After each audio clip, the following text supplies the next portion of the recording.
Minister, you know, this is something I followed up, and it's been given particular urgency after the flooding in Galway, which I know you were down there, and I'm sure you're going to tell us about it. So specifically, I'm asking for an update on the status of the review by the Corrib Cósta steering group of the draft revised programme for the Corrib Cósta flood relief schemes, the timeline for the publication of the revised project programme, and if you'll make a statement on the matter. Thank you, Minister. Thanks, Catherine, and thanks, Deputy Connolly, for raising this. And I know that you were unavailable on the day that I was there. So I saw it firsthand when I visited Galway City recently following the flooding caused by Storm Debbie, the devastation and impact flooding has on homes, businesses, people and the entire community there. The government has assessed the flood risk for those communities most at risk from significant flood events, and the Catchment Flood Risk Assessment and Management, CFRAM, Ireland's largest study of flood risk, was completed by OPW in 2018. In an output of the programme, the government's flood risk management plan provides for the evidence of a proactive approach for designing and construction of schemes. As Deputy Connolly is aware, the process of redefining the scope for Corrib Cósta Galway City Flood Relief Scheme, which is at stage 1, has taken longer than first envisaged due to the complexity and increase in the scale of the scheme, which was to be carried out in consultation with the project steering group by the appointed engineering and environmental consultants who are progressing the scheme. A draft revised scope reflecting additional works for the scheme has been presented to Galway City Council. This revised scope has been reviewed by the Corrib Cósta steering group members. An agreement has now been reached. In parallel, the consultants have submitted a revised programme incorporating the additional scope, and this programme is currently being reviewed by the Corrib Cósta steering group members. Galway City Council has advised that, subject to a contract variation, it expects the revised programme should be available by mid-December 23. During my recent visit to Galway City, I have requested that a meeting is to be held between Galway City Council and all local representatives to update them on the scheme's progress, and I understand that that's happened shortly. Investment in this scheme is through the €1.3 billion fund for flood relief under the NDP to 2030, and this has allowed the OPW to treble the number of schemes at design and planning stage to some 100. Since 2009, OPW has approved funding under minor flood mitigation works of over 1.1 million to Galway City for projects, including a project on a number of projects within the city to carry out channel maintenance on the open channel section of the stream replacement and trash screens. And I can finish it in a minute, Catherine. Thank you, Deputy. Thank you, Minister, and thank you for being in Galway. And I was actually chairing the Dáil that day at 2 o'clock, so there was no way out of it. But I have followed this up, and this follows on, as we know, from the flood plans that were drawn up that started in 2012, and then following that we were to run out with a programme of works that were to be carried out. And so we're still in stage 1. Now, stage 1 started back in 2020. There's been one consultation in that time. There's been no update on the website at all in the last year.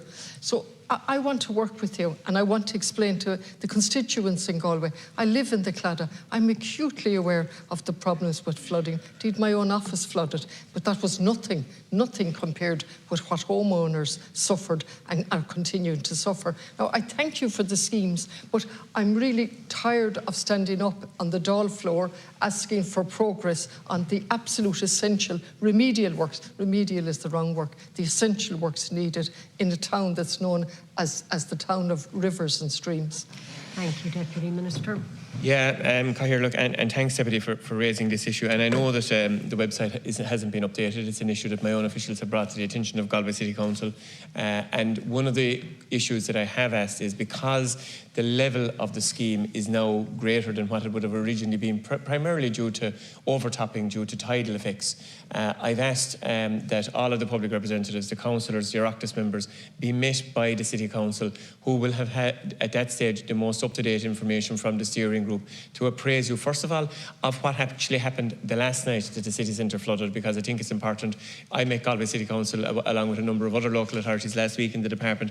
I think it's important that, first of all, the event and the night is shown to the elected representatives, the response, but then as well to give an opportunity to see that the scheme as it was originally envisaged would not have taken into consideration the level of overtopping that's now being confronted in that part part of the west of Ireland. And I think everybody would agree, I hope everybody would agree anyway, that it is so important that if we now know that Atlantic storms of the scale that have hit Galway, or more included in your own constituency, and the damage that it did there, if we now know that that level of violence is out there in the sea, now is the time to incorporate those changes before it goes too late. Thank you, Minister. My difficulty is I was there as a councillor, and we knew that what they were looking at was a 1 in 100-year event. We knew that was madness, and we weren't experts.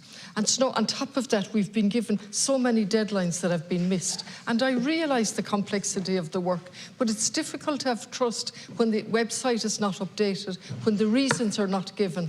And councillors should be updated as a matter of course at council level, and separately indeed the TDs. So if I'll just in January 23, I was told the first quarter of 23.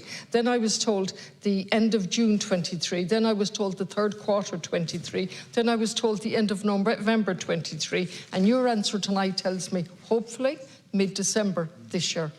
Now, I can see myself raising these questions again in the new year with you. So I really think, I raised this as a topical issue. That in itself was really educational, because my office had so much trouble getting your department to accept the question, which we always tabled to you. Unfortunately, we had the word business in it. But then they told us to submit it directly to the Office of Public Works, which we can't do. So it just illustrates there's a disconnect somewhere. Thank you, Chair. Minister. Thanks, Cahir. Look, and Deputy, you know more about the workings of this place than I do as a last count Corrib, so I have no idea in terms of the wording or otherwise it needs to be submitted.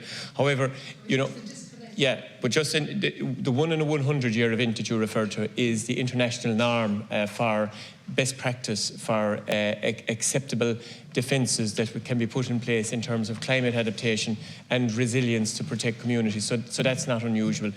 What I think is important, and this is why when I met Galway City's engineers when I was down there, we're after seeing in 6 weeks 4 catastrophic events, Storm Debbie included. It would be reckless, to be quite honest about it, if we weren't to feed in the data that Galway City Council obtained on the night to make sure that at least what the steering group together, which incorporates OPW and Galway City Council, are satisfied that when they meet yourselves, that they're satisfied that the scheme as it's presented will be able to defend the city for the 1 in a 100-year event. If we can't do that, knowing the energy levels that are out in the Atlantic at the moment, it would be a futile exercise.